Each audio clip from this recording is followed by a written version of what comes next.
gwakyagoberera omukutu ogwa Redzone TV njagala okutegeeza nti waliwo wano amawulire genjagala obirenga tomisinga.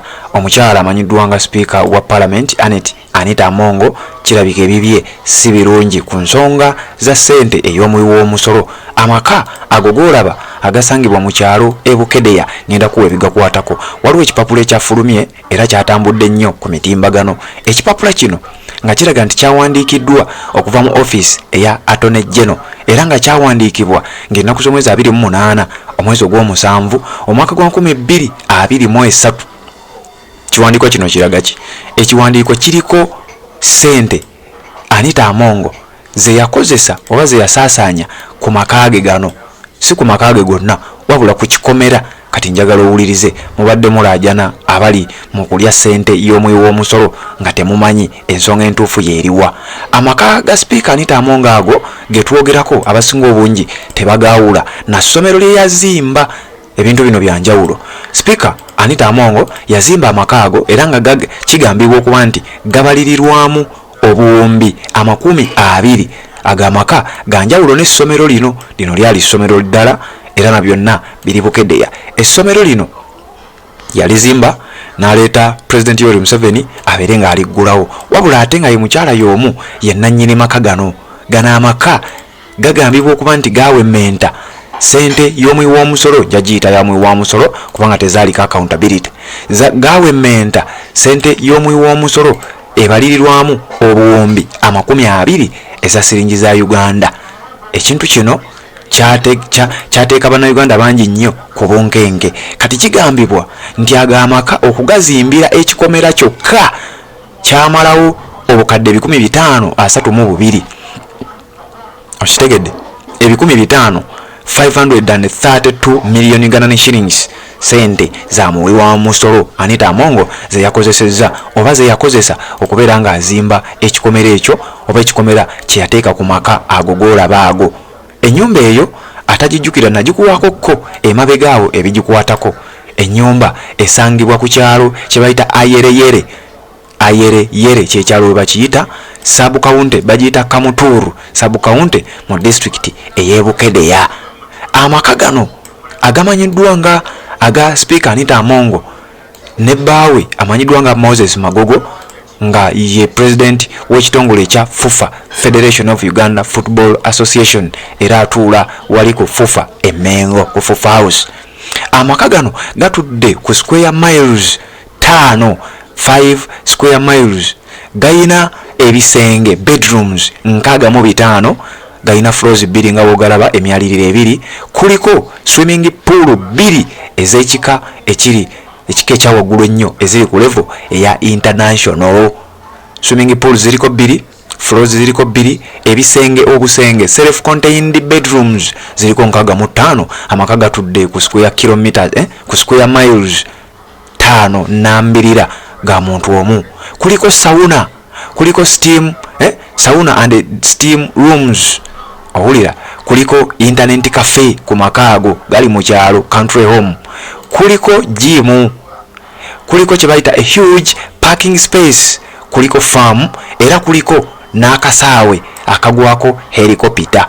Oli ku Redzone TV njagala kubanga nkutegeeza sente kugambye zikunukkiriza obuwumbi 10 negwa obuwumbi 20 obumanyi si bukadde wabula obuwumbi 20 obuteeberezebwa okubanga bwe bwa spendingibwa ku nnyumba eno, wabula nga ekikomera kyokka geeti yokka yamalawo sente eziri mu bukadde 500 era ku figures zenina wano okusinziira mu kiwandiiko ekyo kyegambye nti obukadde 532 bwakozesebwa. Ngenda kujja nkunnyonnyole wabula njagala kubanga ate nkuwa ensonga entonotono ezikwata ku kizimbe kino naawe otegere sente y'omuwi w'omusolo egenda etya. Owulidde Redzone TV kwoli. Amaka gano kigambibwa mbu okusinziira ku sources ez'enjawulo nti n'abaagazimba tebaali mu ggwanga tebaali bannayuganda. Aho kitegeera amaka gano gamalirizibwa December omwaka gwa 2023 era bwe mbaseerabidde mujjukira ababaka ba Parliament abaagendayo okubeera nga baggulawo amakaago. Mukolo gwali munene nnyo, baasala ennyama, baasala ebisolo, battente ne babanga baalya omukolo nga woyinza okubanga okitegeera. Twavaayo ne tukuwa ensonga zino mu mwaka gwe gwali guggwako. Ensonga ezo mwaziraba, baali mu manzaali, baali mu mmere nga beekulisa okubeera nga bamaliriza ekizimbe ekyo. Wabula ssente y'omwiwu w'omusolo obukadde 532 ngenda kujjambi kusomere ne Robert Kyagulanyi Ssentamu naye akiguddeko n'ayongera okubanga akisaasaanya. Okusinziira ku sources ez'enjawulo ziraga nti amaka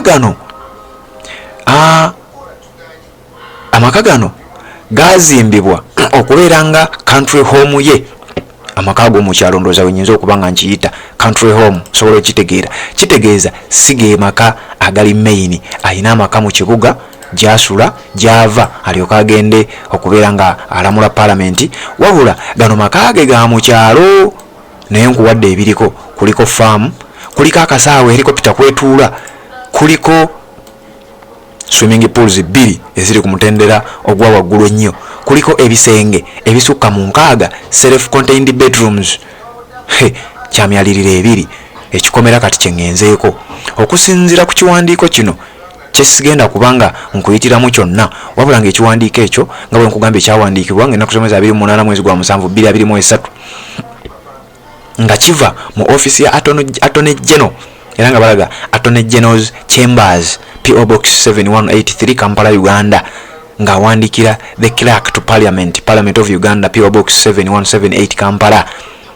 Nateekako wano omukono yagireceiving Caleb Olikiriza ng'ennaku z'omwezi 28 mwezi gwa musanvu 2023 nassaako omukono nga bakiina omutwe ogugamba nti request for legal advice in respect of contract for supply and installation of firefighting equipment, electrical razor fence equipment and compound solar lights equipment, procurement reference number POU/NCONS/2023/01569 nga zino nga guno omutwe gukulaga nti ebintu ebiri kuno ono yali asappulayinga, waliwo kampani eyasappulayinga ebintu ebyo.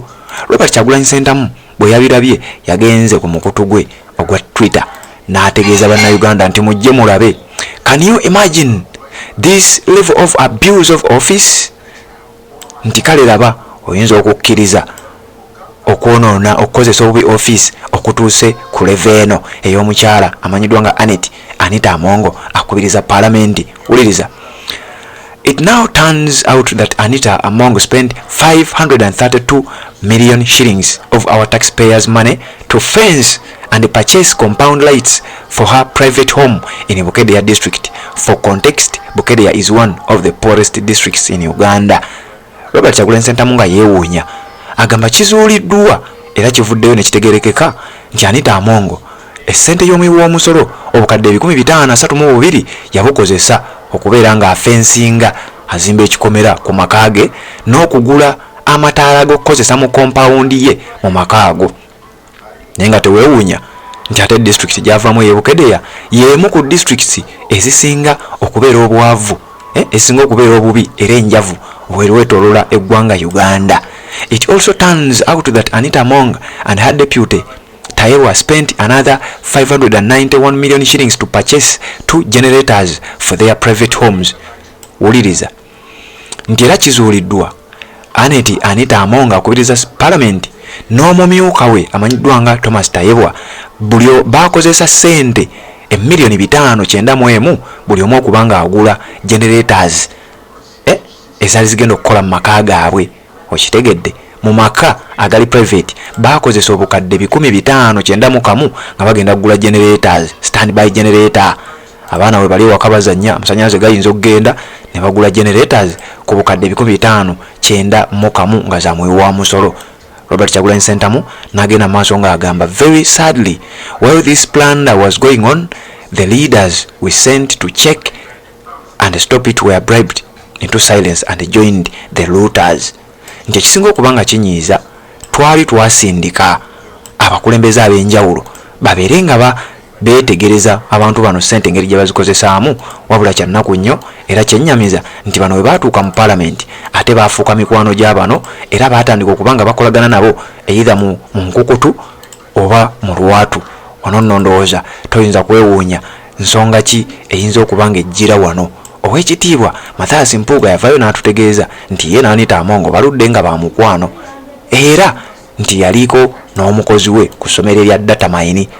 Jjukira Mathias Mpuuga kigambibwa nti ye nannyini essomero eryo Datamine, essomero erya Datamine.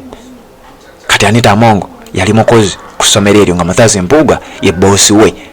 This madness will only come to an end when we the people rise to the occasion and put an end to Museveni dictatorship. Robert Kyagulanyi Ssentamu n'awunzika ng'agamba nti obusirusiru buno n'obugwenyufu buno n'obugwi bw'eddalu buno obugenda mu maaso mu bakungu ba gavumenti bujja kukoma nga ffe abantu ba bulijjo bannayuganda abanyigirizibwa nga ffe tusituse ne tugamba nti ekimala kimala ne tuba nga twegobako embeera eno. Owuliriza bulungi nnyo, kansuubire otegedde eggulire lye mbadde nkuwa. Ensonga eno yatambudde nnyo olunaku lwajjo naye nabadde sinnagiwa matu olw'ensonga nti emirimu gyabadde mingi nnyo gye twadde tulina okuba nga tukwasaganya, wabula nsazeewo at least olwaleero kuba mbadde nfunye obumesegi nga bumbuuza ku nsonga eno nga tewajoogeddeko ensonga eno eyimiridde etya, ensonga eno etambudde etya.